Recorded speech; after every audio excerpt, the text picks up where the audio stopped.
Welcome to acing chemistry classes.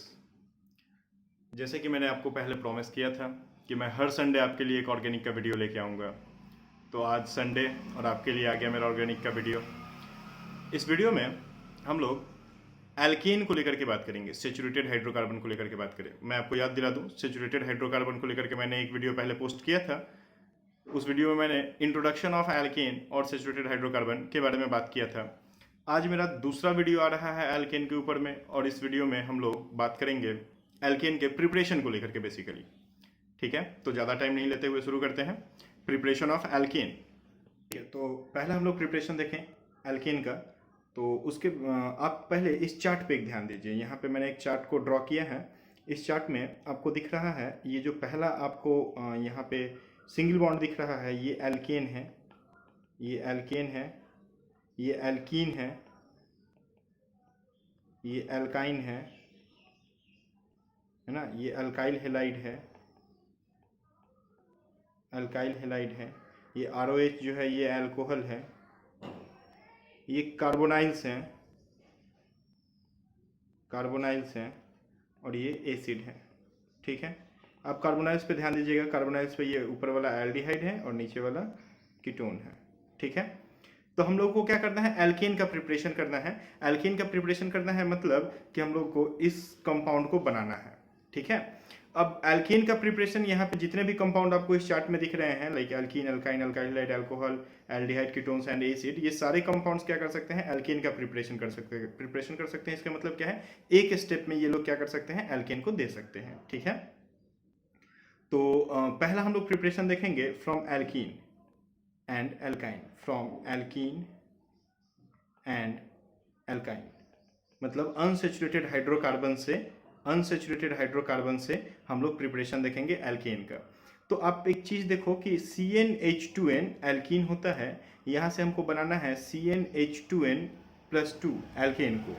CnH2n-2 alkyne होता है, और यहाँ से हमको बनाना है CnH2n+2 एल्केन को।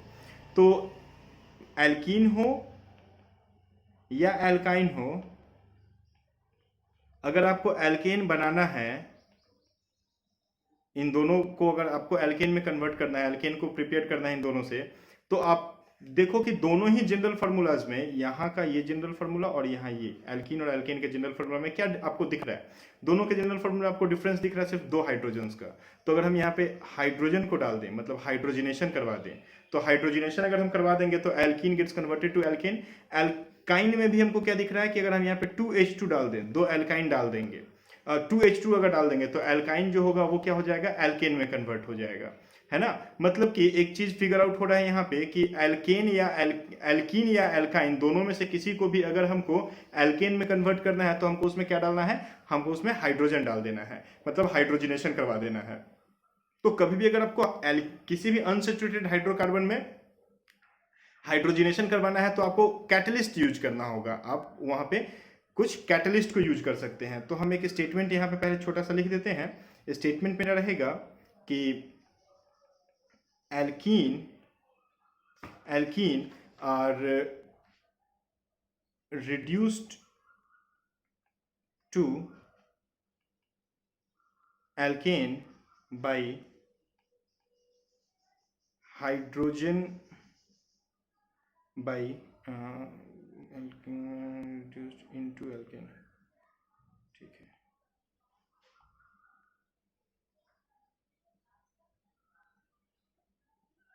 एक हम यहाँ पे स्टेटमेंट आपको दे देते हैं। एक स्टेटमेंट रहेगा कि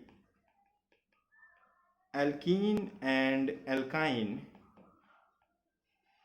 reduced into alkane by hydrogenation in presence of, आपको ध्यान देना है यहाँ पे, in presence of catalyst, in presence of catalyst। अब कैटलिस्ट के बिना ये रिएक्शन नहीं हो सकता, इसको हम लोग कैटेलिटिक हाइड्रोजनेशन भी कहते हैं। तो कैटलिस्ट आपको यूज करना ही होगा। अब है कि किस तरह का कैटलिस्ट हम यूज कर सकते हैं यहाँ पे।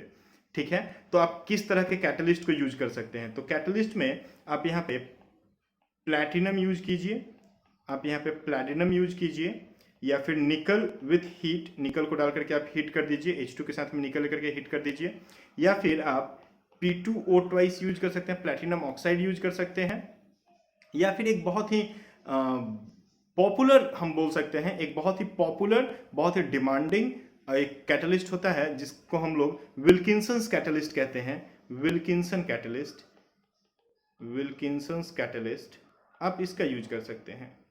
विल्किंसन कैटलिस्ट क्या होता है? विल्किंसन कैटलिस्ट होता है आपका RHCl, एक तरह का कॉम्प्लेक्स कंपाउंड होता है RHCl PH3P थ्राइस, ठीक है, जिसका नाम होता है chlorido tris phenyl phosphine rhodium 1, chlorido tris phenyl phosphine rhodium 1 यहाँ पे ऑक्सीडेशन नंबर है इस कंपाउंड का, ठीक है। तो इस कंपाउंड को हम लोग यूज कर सकते हैं। बेसिकली विल्किंसन कैटलिस्ट का यूज किया जाता है, वाइडली यूज किया जाता है किसी भी एल्केन को एल्केन में कन्वर्ट करने के लिए। किसी भी एल्कीन को एल्केन में कन्वर्ट करने के लिए जब हम लोग हाइड्रोजनेशन करते हैं तो उस हाइड्रोजनेशन के टाइम पे हम लोग विल्किंसन कैटलिस्ट को बहुत वाइडली यूज किया जाता है, ठीक है। तो इस बात का आप ध्यान दीजिएगा कि आप यहाँ पे ये 5 में से कोई भी एक कैटलिस्ट डाल सकते हैं। ये सारे कैटलिस्ट क्या करवाते हैं? किसी भी एल्कीन या किसी भी एल्काइन को के अंदर में रिडक्शन करवा देते हैं, हाइड्रोजन को ऐड करवाते हैं और उसको एल्केन में कन्वर्ट करने में हेल्प करते हैं। जैसे कि अगर हम यहाँ पे आपके लिए एक रिएक्शन को ड्रॉ करें तो एक एल्कीन हम लिखते हैं, एक अनसिमेट्रिकल एल्कीन हम लेते हैं। इस एल्कीन में हमको H2 को ऐड कर देना है ना, H2 को ऐड कर देना है। अब आप यहाँ पे कोई भी कैटलिस्ट यूज कर जाइए, जो भी ऊपर में हम लोग कैटलिस्ट यहाँ पे लिखे हैं, यहाँ पे जो भी कैटलिस्ट हम लोग लिख करके रखे हैं, यहाँ से कोई भी एक कैटलिस्ट आप यूज कर दीजिए। आपका जो एल्कीन है, मतलब कि यहाँ पे आप ध्यान दीजिए, ये जो आपका ओलिफेनिक कार्बन है, ये ओलिफेनिक कार्बन के अंदर में रिडक्शन हो जाएगा और ये रिड्यूस होकर के क्या बन जाएगा? एल्केन में आ जाएगा, है ना, एल्केन में आ जाएगा, ठीक है। तो ये आपका कुछ इस तरीके का बन के रेडी हो जाएगा, है ना, ये आपका एल्केन बन गया। आप ध्यान दीजिए यहाँ पे, ये देखिए रिडक्शन हो गया, जो हाईलाइटेड पार्ट है वहाँ पे आपको रिडक्शन दिख रहा होगा, ठीक है। तो रिडक्शन हो गया। इस तरह के रिएक्शन को हम लोग इलेक्ट्रोफिलिक एडिशन रिएक्शन कहते हैं, इलेक्ट्रोफिलिक एडिशन रिएक्शन कहते हैं। एल्कीन के अंदर में इलेक्ट्रोफिलिक एडिशन रिएक्शन हुआ और 2 हाइड्रोजन आकर के एल्कीन में ऐड हो गए और एल्केन का प्रिपरेशन कर दिए, ठीक है। अब यहाँ पे कुछ एक हम लोग और रिएक्शन को अगर यहाँ पे देखें कि कोई भी एल्काइन भी अगर मेरे पास है, सिमेट्रिकल या अनसिमेट्रिकल कोई भी एल्काइन है, उसमें हम 2H2 डाल दें और सेम कैटलिस्ट को यूज किया जाए, जो भी कैटलिस्ट हम लोगों ने अभी ऊपर में मेंशन किया, तो ये जो एल्काइन का आपका यहाँ पे ये जो ग्रुप है, ये ग्रुप रिड्यूस हो जाएगा और रिड्यूस होकर के किसका फॉर्मेशन कर देगा? एल्केन का फॉर्मेशन कर देगा, ओके। तो एल्केन का फॉर्मेशन हो गया, आप यहाँ पे देख सकते हैं, है ना। तो कुछ एक बातें हम लोग करें यहाँ पे नोट दे करके, नोट में हम लोग 4-5 बातें करेंगे, थोड़ा ध्यान दीजिएगा, ये कुछ इंपॉर्टेंट होंगी, इंपॉर्टेंट कुछ बातें यहाँ पे हो जाएंगी। पहला होगा कि जब हम लोग यूज करते हैं व्हेन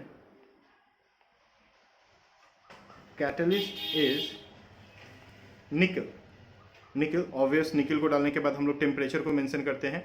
टेम्परेचर क्या होता है? 200 to 300 डिग्री C तक में टेम्परेचर को रखना होता है, तो हम लोग को हीट करना ही पड़ेगा। निकल अगर आप यूज करते हैं तो काफ़ी ज़्यादा हीट लेना होता है। तो व्हेन कैटलिस्ट इज निकल in the reaction is known as Sabatier-Sanderens reduction. Sabatier-Sanderens reduction या रिएक्शन, ठीक है। अगर कभी भी हम लोग इस तरह का एक रिएक्शन लेते हैं कि एक एल्कीन हम लोग के पास है और उस एल्कीन में हम लोग H2 को ऐड कर रहे हैं, H2 को जब ऐड कर रहे हैं तो निकल लेकर के हम हीट करते हैं, तो ये जो कैटलिस्ट हमने यूज किया H2 प्लस निकल, इसको हम लोग क्या बोलते हैं? इसको हम लोग सेबेटियर-सैंडरेंस के नाम से जानते हैं, सेबेटियर-सैंडरेंस रिएक्शन कहते हैं इसको। क्लियर है मेरी बात? क्या हो जाएगा? रिडक्शन हो जाएगा। किसका रिडक्शन हो जाएगा? तो एल्कीन का जो ओलिफेनिक ग्रुप है उसका रिडक्शन हो जाएगा। दोनों ही डबल बॉन्डेड कार्बन पे एक एक हाइड्रोजन आकर के ऐड हो जाएगा, ठीक है। दूसरा हम लोग अगर नोट में बात करें, एक पॉइंट पे, तो दूसरा पॉइंट क्या होगा कि अगर हम लोग प्लैटिनम या प्लैटिनम कैटलिस्ट के जैसा यूज करते हैं, तो हम लोग इसको यूज करते हैं at ordinary temperature, at ordinary temperature and pressure. हम लोग ऑर्डिनरी टेम्परेचर या प्रेशर पे यूज कर सकते हैं। थोड़ा सा रूम टेम्परेचर या रूम टेम्परेचर से थोड़ा सा टेम्परेचर को एक्सीड करना होता है और ये रिएक्शन हो जाता है, फिर निकल जितना हीट करने की जरूरत नहीं पड़ती है। थर्ड हम लोग एक बात कर सकते हैं कि रेनी निकल, रेनी निकल, ये थोड़ा सा ध्यान देना बेटा, ठीक है। रेनी निकल, यहां से क्वेश्चंस आते हैं। रेनी निकल एट रूम टेम्परेचर हम लोग ले सकते हैं कैटलिस्ट के जैसा।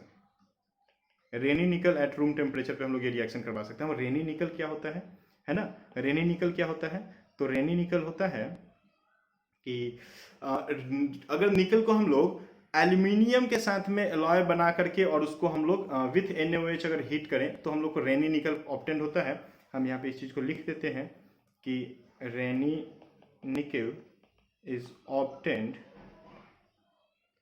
बाय बॉइलिंग निकल एल्यूमिनियम विथ NaOH, बिल्कुल विथ NaOH, है ना। तो एल्यूमिनियम जो होता है ये डिसॉल्व कर जाता है। एल्यूमिनियम क्या होता है, एल्यूमिनियम डिसॉल्व कर जाता है और जो निकल होता है ये ऑब्टेन्ड होता है, ये ऑब्टेन्ड होता है और ऑब्टेन्ड इन फाइनली डिवाइडेड स्टेट, ठीक है। तो आप कैटलिस्ट के जैसा क्या कर सकते हो, कैटलिस्ट के जैसा आप H2 जब ऐड कर रहे हो किसी भी अनसैचुरेटेड हाइड्रोकार्बन में, तो आप H2 के साथ में निकल प्लैटिनम को यूज कर सकते हैं। निकल अगर आप यूज करते हैं तो आपको टेम्परेचर को ज्यादा रखना होगा, और निकल के जगह पे आप रेनी निकल का भी यूज कर सकते हैं। अगर आपको temperature 200 to 300 degree C temperature आप नहीं देना चाहते हैं तो आप क्या कीजिए, रेनी निकल को यूज कीजिए, ठीक है। तो रेनी निकल को आप रूम टेम्परेचर पे डाल सकते हैं, आपका रिएक्शन हो जाएगा, है ना। ध्यान रखिएगा, रेनी निकल को रूम टेम्परेचर पे हम लोग डाल सकते हैं क्योंकि रेनी निकल ऑलरेडी अपने मॉडर्न स्टेट में चला जाता है यहाँ पे, ठीक है। तो कोई भी एल्कीन या कोई भी एल्काइन आपका जो है वो कन्वर्ट हो जाएगा। यहाँ पे आपको बहुत ज्यादा एक चीज पे ध्यान देना है, वो क्या है, विल्किंसन कैटलिस्ट। मैं फिर से रिपीट कर दे रहा हूँ, विल्किंसन कैटलिस्ट, ठीक है। चलिए हम लोग अगले प्रिपरेशन की तरफ में आते हैं। तो अगला जो प्रिपरेशन है वो प्रिपरेशन है आपका from alkyl halide, from alkyl halide, है ना। तो नेक्स्ट प्रिपरेशन की तरफ आ जाते हैं, एल्केन का from alkyl halide. Alkyl halide, alkyl halide से अगर प्रिपरेशन करना है, ठीक है, तो हम लोग यहाँ पे ध्यान देते हैं। पहला जो रिएक्शन हम लोग कर सकते हैं वो होता है बाय रिडक्शन। अब क्यों रिडक्शन के थ्रू, हम आपको ये चीज बताते हैं। तो बात करते हैं रिडक्शन को लेकर के, है ना। तो रिडक्शन को लेकर के हम लोग बोल सकते हैं कि एल्काइल हैलाइड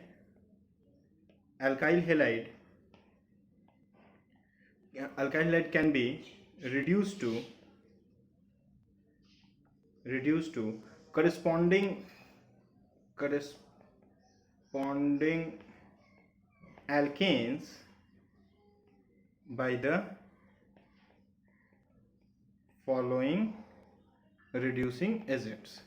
हम लोग फॉलोइंग रिड्यूसिंग एजेंट्स को यूज कर सकते हैं किसी भी अल्काइल हैलाइड को एल्केन में कन्वर्ट करने के लिए, ओके। तो किसी भी अल्काइल हैलाइड को अगर एल्केन में कन्वर्ट करना है तो हम लोग इस रिड्यूसिंग एजेंट्स को, हम लोग फॉलोइंग रिड्यूसिंग एजेंट्स को यूज कर सकते हैं। अब बात है कि आप कितने रिड्यूसिंग एजेंट्स के बारे में जानना चाहते हैं, ठीक है। कितने रिड्यूसिंग एजेंट्स के बारे में, आप कितने रिड्यूसिंग एजेंट्स को आप याद रख सकते हैं।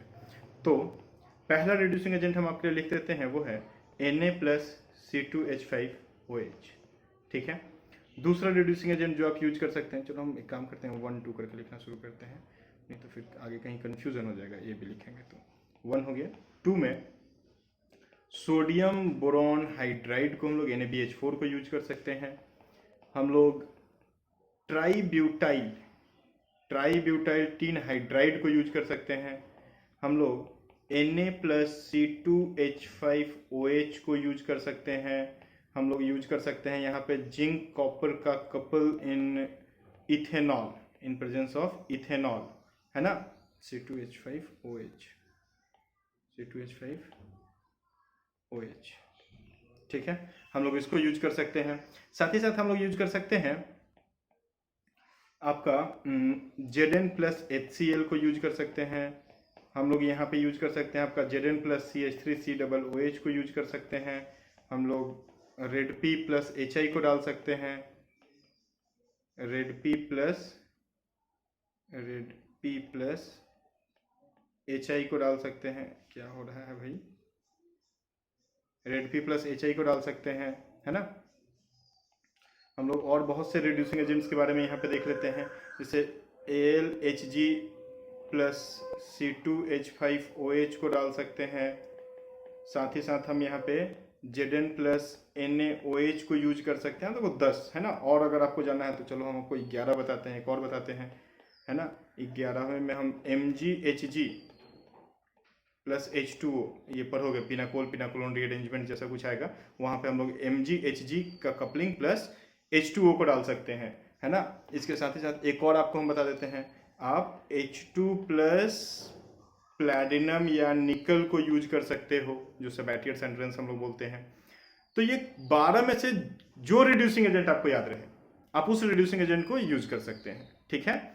आप किसी भी अल्काइल हेलाइड को अगर एल्केन में कन्वर्ट करना है, यहाँ पे आपको नेसेंट हाइड्रोजन्स चाहिए होंगे, तो आप क्या कर सकते हैं, ये रिड्यूसिंग एजेंट्स का यूज कर सकते हैं, ठीक है। अब इस रिड्यूसिंग एजेंट्स को लेकर के भी हम लोग कुछ एक बातें करें, जैसे हम लोग हमेशा नोट को लेकर, नोट में हम लोग हमेशा कुछ अलग बात करते हैं, तो यहाँ पे एक नोट देते हैं। नोट में हम पहला जो पॉइंट पे बात करेंगे आपसे वो होगा कि ये रिडक्शन होता कैसे है ना, ये रिडक्शन कैसे होता है, कौन क्या रोल प्ले करता है। तो एक चीज आपको हम बता दें कि reduction is due to electron transfer from metal from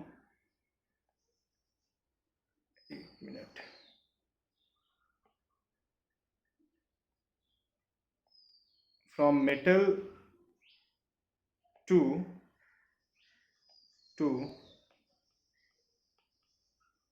substrate क्या है हम लोग का, अल्काइल हैलाइड। मतलब कि reduction is due to electron transfer from metal to substrate, है ना। कैसे होता है, आप इस चीज पे ध्यान दीजिए, ये चीज कैसे होता है।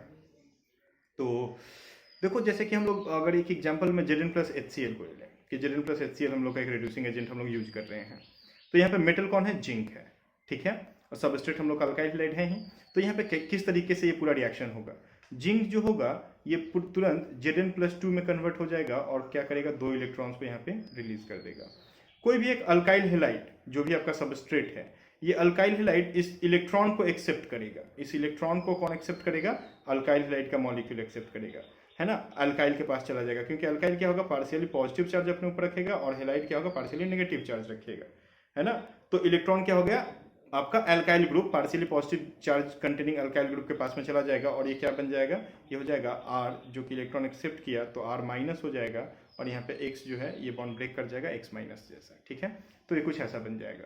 अब ये जो आपका कार्बो एनायन यहाँ पे बन गया ना, कार्बो एनायन जो बन गया, ये जाकर के HCl के साथ रिएक्ट कर जाएगा, जहाँ पे H प्लस और Cl माइनस में आपका है, तो क्या हो जाएगा, ये देखो RH हो जाएगा और Cl माइनस क्लोराइड आयन को यहाँ पे बाहर निकाल दिया जाएगा। अब ये जो आपका Zn प्लस 2 है, ये क्या करेगा, 2 क्लोराइड आयन के साथ में आपका रिएक्ट कर जाएगा और क्या बना देगा, ZnCl2। तो आप यहाँ पे देख सकते हैं कि आपका एल्केन बन के रेडी है। जो भी आपका अल्काइल हैलाइड था, आपका अल्काइल हैलाइड क्या था, RX था। देखो RX RH में कन्वर्ट हो गया, मतलब कि अल्काइल हैलाइड अपना करस्पॉन्डिंग एल्केन यहाँ पे बना दिया, है ना। और इस स्टेटमेंट पे आप ध्यान दीजिएगा कि reduction is due to electron transfer from metal to substrate, right. Clear है मेरी बात। चलिए, तो ये तो हो गया नोट में पहला बात, है ना। नोट में हम लोग दूसरा बात करें, दूसरा हम लोग नोट के पॉइंट की तरफ में आ जाएं, उसमें है कि लिथियम एल्यूमिनियम हाइड्राइड जो हम लोग का है, क्या है, लिथियम एल्यूमिनियम हाइड्राइड। ये क्या होता है, वेरी स्ट्रांग होता है, is very strong reducing agent, is very strong base होता है, ये बहुत स्ट्रांग बेस होता है ना। It gives elimination reaction with 3 degree alkyl halide. 3 degree alkyl halide के साथ में अगर हम लोग इसको डाल देंगे तो ये तुरंत एलिमिनेशन रिएक्शन दे देगा, उसको रिड्यूस नहीं करेगा, उसको उसके अंदर एलिमिनेशन करके उसको एल्कीन में कन्वर्ट कर देगा। कैसे, देखिए, एक हम आपके सामने एक एग्जांपल कर देते हैं, है ना।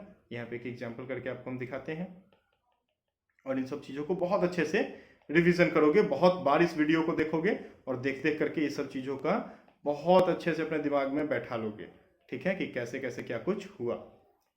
तो ये आपका एलिमिनेशन हो गया यहाँ पे, और एलिमिनेशन होकर के प्रोडक्ट बन गया। तो जो लिथियम एल्युमिनियम हाइड्राइड होता है ये बहुत स्ट्रॉन्ग बेस होता है, और इसीलिए ये रिडक्शन ना करके एलिमिनेशन कर देता है 3 डिग्री अल्काइल हैलाइड की तरफ में, है ना। ये आपका टर्शियरी है, 3 डिग्री और टर्शियरी अल्काइल हैलाइड है, ठीक है।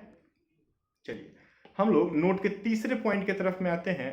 हम लोग का जो NaBH4 होता है, NaBH4 जो होता है ना, ये रिड्यूस करता है सिर्फ 2 डिग्री और 3 डिग्री अल्काइल हैलाइड को, रिड्यूस करता है सिर्फ 2 डिग्री और 3 डिग्री अल्काइल हैलाइड को। तो हम लोग लिख देते हैं कि NaBH4 जो है ये रिड्यूस करता है only 2 degree and 3 degree alkyl halide को, सिर्फ 2 और 3 डिग्री अल्काइल हैलाइड ही इससे रिड्यूस होते हैं। इस चीज को आप ध्यान में रखिएगा, ठीक है। ये सारी बातें आप बहुत अच्छे से सीखते चलो, और इसको बार बार देखना, बार बार रिवीजन करना, है ना, बहुत जरूरी है। 2 बार 3 बार 4 बार आगे पीछे करके देखोगे तो अपने आप समझ में आने लगेगा कि क्या है कैसे है। ओके, देन हम लोग का ट्राईब्यूटाइल टीन हाइड्राइड था, ट्राईब्यूटाइल टीन हाइड्राइड था। तो ट्राईब्यूटाइल टीन हाइड्राइड जो होता है ये सबसे अच्छा, वन ऑफ द बेस्ट माना जाता है, ठीक है। तो हम लोग लिख देते हैं tributyl tin hydride is one of the most useful reagent, one of the most useful reagent because it reduces only halides, because it reduces only halides, and halides के साथ ही साथ ये नाइट्रो ग्रुप को भी रिड्यूस कर देता है, ठीक है। हेलाइड्स एंड नाइट्रो एल्केन, ठीक है, नाइट्रो एल्केन अल्काइल हेलाइड को रिड्यूस करता है और साथ ही साथ नाइट्रो एल्केन को भी रिड्यूस करता है, ठीक है। और एक चीज पे आप ध्यान दो कि उसके अलावा ये दूसरे किसी फंक्शनल ग्रुप के साथ कोई रिएक्शन नहीं शो करता है, और यही इसकी सबसे खासियत होती है, सबसे अच्छी इसकी खासियत यही होती है, ठीक है, कि it has no effect on other functional groups, कोई अदर फंक्शनल ग्रुप के साथ कोई इफेक्ट इसका नहीं होता है, ठीक है। जैसे आपको एक हम एग्जांपल देते हैं और इसके ऊपर हम क्या करते हैं, स्टार बना देते हैं, ठीक है। ये बहुत इंपॉर्टेंट, हम इसको कर देते हैं। यहाँ पे आपको एक एग्जांपल दे रहे हैं, ध्यान दीजिएगा एग्जांपल के ऊपर में, कि मेरे पास एक कंपाउंड है लाइक CH2Br यहाँ पे अटैच कर देते हैं और CH2CHO कर देते हैं। अब आप ध्यान दीजिए, हम 2 फंक्शनल ग्रुप को ले लिए हैं, हम एक क्या कर दिए हैं यहाँ पे ब्रोमीन ले लिए, एक ब्रोमीन ले लिए, और एक क्या कर दिए CH2 कर दिए। तो एक हम अल्काइल क्लोराइड, एक अल्काइल ब्रोमाइड हम एक तरफ रखे हैं और एक तरफ में हम एल्डिहाइड ग्रुप को डाल दिए हैं।